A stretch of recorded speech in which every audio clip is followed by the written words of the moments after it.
ኤአይ እና ሮቦት ሁለቱን ከሄሊኮፕተሯ ላይ የወደቁትን የአሜሪካ ወታደሮች እንዴት አድርገው እንዳተረፏቸው ልንገራችሁ።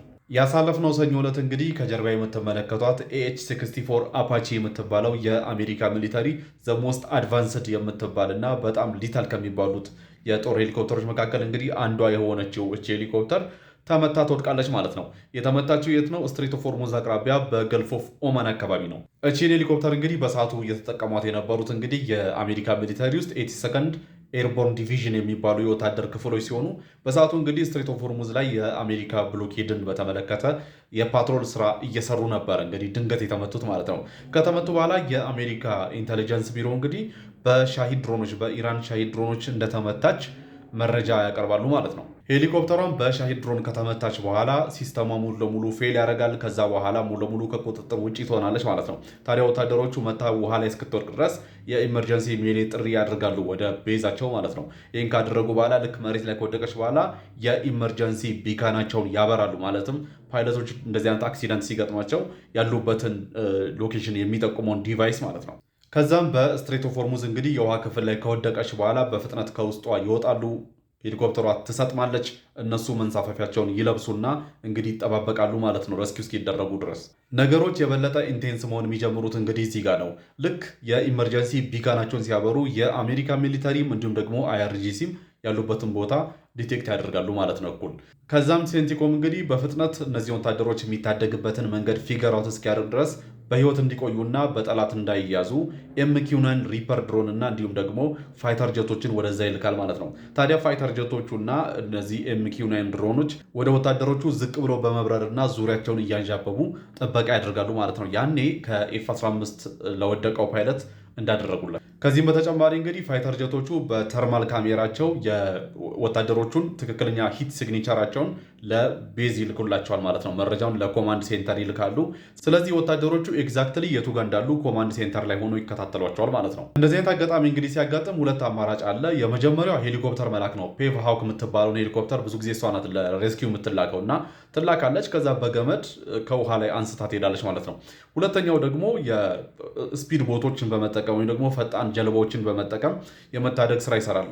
ነገር ግን ይሄ ቦታ በአይአርጂሲ ወታደሮች በቁጥጥር ስር ያለ ቦታ እና በጣም ፓትሮል የሚደረግ ቦታ ስለሆነ በዚህ ሰዓት ሌላ ተጨማሪ የሚታደጉ ወታደሮችን መላክ የበለጠ ተጨማሪ ህይወት እንዲጠፋ እንደመወሰን ነው። ስለዚህ አልተቻለም። ቅድም የነገርኳችሁ ሮቦቱና አርቲፊሻል ኢንቴሊጀንሱ እንግዲህ ጣልቃ የገቡት እዚህ ጋር ነው። ከጀርባ የምትመለከቱት ሳሮኒክ ክሮሴር የሚባል የጀልባ ድሮን ሲሆን የአሜሪካ ሚሊተሪ በኤክስፐሪመንት ደረጃ ሰርቶ ጨርሶት፣ ነገር ግን እንደዚህ አይነት አጋጣሚዎች ከተገኙ ለመጠቀምና ሙከራ ለማድረግ ለሴንቲኮም ዲፕሎይ ተደርጎለት ነበረ። ታዲያ በሰዓቱ ሴንቲኮም የነበረው ብቸኛ አማራጭ ሳሮኒክ ክሮሴርን መጠቀም ብቻ ነው። ሳሮኒክ ክሮሴርን ምንድን ነው ስፔሻል የሚያደርገው መሰላችሁ? ቅድም እንደነገርኳችሁ እንግዲህ የድሮን ጀልባ ነው። 100% በራሱ የሚንቀሳቀስ ሪሞትሊ ኮንትሮል የሚደረግ በራሱ የሚንቀሳቀስ ኦቶኖመስ የሆነ ጀልባ ሲሆን ታዲያ የናቪጌሽን ሲስተሙ ኤቭሪቲንግ በራሱ ነው የሚሰራው። ይህ ቴክኖሎጂ 100% ኦቶኖመስ መሆኑና ወይም ደግሞ በራሱ የሚንቀሳቀስ ከመሆኑ በተጨማሪ ደግሞ ኤአይ ኢንተግሬትድ ነው ወይም ደግሞ አርቲፊሻል ኢንቴሊጀንስ ተገጥሞለታል። ታዲያ ቀደም የነገርኳችሁ ከጦር ጀቶቹ የሚገኙ የወታደሮች ያሉበትን ቦታ ሎኬት የሚያደርግላቸውን የሂት ሲግኔቸሩን በቀጥታ ለአርቲፊሻል ኢንቴሊጀንሱ ማለት እዚህ ቴክኖሎጂ ላይ ላለው የአርቲፊሻል ኢንቴሊጀንስ ፊድ እየተደረገለት ሪል ታይም ያሉበትን ቦታ ስለሚያውቅ በፍጥነት ወደ እነሱ አመራ ማለት ነው። ያው ቅድም እንደነገርኳችሁ ወታደሮቹ ኢመርጀንሲ ቢካናቸውን ሲያበሩ የአይአርጂሲ ወታደሮችም ያሉበትን ቦታ አውቀው ነበር እና ለመጠጋት ሙከራ አድርገው ነበረ። ነገር ግን የጦር ጀቶቹና ድሮኖቹ በጣም ዝቅ ብለው ፓትሮል እያደረጓቸው ስለሆነ በጣም መቅረብ አልቻሉም። ከዛ ሲቀጥል እነዚህ ፈጣን ጀልቦች በፍጥነት መጥተው መሀል ላይ ገቡ ማለት ነው። ከዛ በኋላ ይኸውላችሁ ይሄ ጀልባ ወታደሮቹ ጋር በቀጥታ መጥቶ ወታደሮቹ ላይ ወጡ። ለረስኪው ታስቦ ስለተሰራ እዚህ አካባቢ ከጀርባ አካባቢ ላይ በጣም ዝቅ ያለ ነው እና ወታደሮቹ እዛ ላይ ወጡ። ውስጡ ይከፈትና ውስጡ ነው የሚገቡት ወታደሮቹ እና በጣም ሪንፎርስድ የሆነ በምንም አይነት መንገድ መታችሁ እንትን ማትሉት በጣም ፕሮቴክት የሚያደርግ ሺልድ አለው ውስጡ ማለት ነው።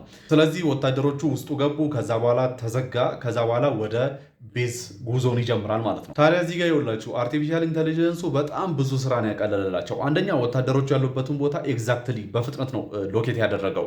ለምሳሌ ሰው ቢሆን የተላከው በሄሊኮፕተር ይሁን በጀልባ ሰው ቢሆን የተላከው ያንን ሰው ነው ኢንተርፕሬት የሚያደርገው ዳታውን አይደለ እና በትክክል ያሉበትን ቦታ በትክክል ለማወቅ አስቡ። ሁለት ወታደሮችን ባህር ላይ የወደቁ 2 ወታደሮችን መፈለግ አስቡ እና ለሰው ትንሽ ያስቸግራል። ነገር ግን አርቲፊሻል ኢንቴሊጀንሱ የሚላክለትን ሂት ሲግኔቸር በፍጥነት ኤግዛክትሊ ቦታውን ሎኬት ስለሚያደርግ ያለምንም ችግር ነው በፍጥነት ያገኙት።